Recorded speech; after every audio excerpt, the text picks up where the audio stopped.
My 18th century milestone is about one woman who said these wise words. I do not wish for them to have power over men, but over themselves. That wise woman was Mary Wollstonecraft.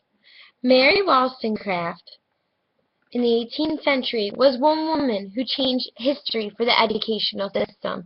Mary Wollstonecraft was known as an advocate of women's equality and she critiques the normal feminine role in society. In 1792, Mary Wollstonecraft wrote a book called A Vindication of the Rights of a Woman. In this book, she argues that women are not naturally inferior to the male race, but that they merely seem to be. And why is this? This is because of their lack of education. So chapter by chapter, she explains to us that women are not inferior to men, and it's because they are not properly educated. She was an advocate for women's rights throughout the 18th century.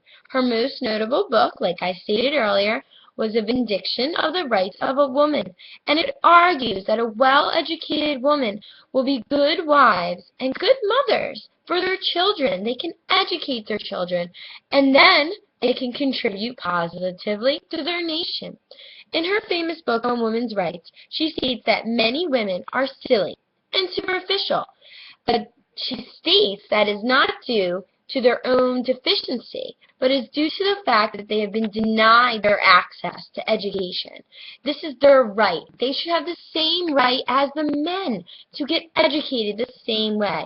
Rather than women being viewed as an ornament to society, or rather than just as arm candy, women should be considered as human beings who deserve the same fundamental rights as men. She argues that women need to redefine their position in society, and she claims that women are essential to the nation because they will teach their children, their offspring, and then they could be companions rather than a mere wife.